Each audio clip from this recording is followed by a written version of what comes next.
જયંતિભાઈ આહિર.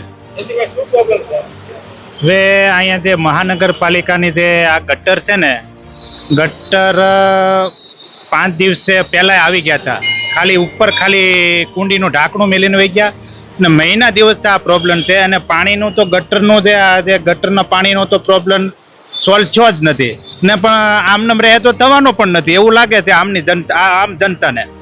ને અમારે જે આજુબાજુ વાળા જે ઓફિસો વાળા છે, પછી આ જે મંદિર છે આપણું જગદીશ્વર મહાદેવ શિવજીનું મંદિર છે, એ મંદિરમાં પણ આ ગટરના પાણી ગળી ગયું છે. કેમ કે એ લોકોને તો કોઈ નાવાની સોવા અહીંયા આવવું નથી, રહેવું છે આમ જનતાને.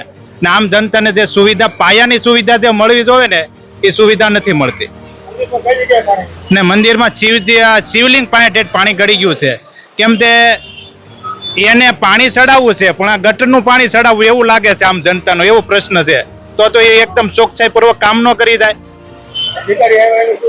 અધિકારી આવ્યા છે તો એ ખાલી ફોટા પાડીને વયા જાય છે અને કઈ સાફ સફાઈ અથવા કામ નથી કરતા. ના એ જે બાજુમાં જે કચરું નાખે જાય છે, જે મંદિરના પૂંજારી છે વારંવાર કહે છે કે ભાઈ અહીંયા કચરું ન નાખો, કચરું ન નાખે. તો નાખે છે તો ભાઈ મ્યુનિસિપાલિટી પણ ટેમ્પચર ચોકસાઈ પૂર્વક કામ નથી કરી જતી.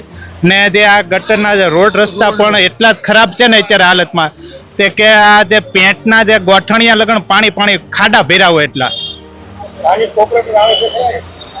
સ્થાનિક કોર્પોરેટર અહીંયા એટલા બધા તો નથી આવતા, દેખાતા નથી જોવા. જાણ તો કરેલી છે ના, અને અમુક જે મોટા મોટા જે માણસો આવે તો એકદમ ટકાટક રોડ કરીને વયા જાય. તો ભાઈ આમ જનતાએ એનું શું બગાડ્યું?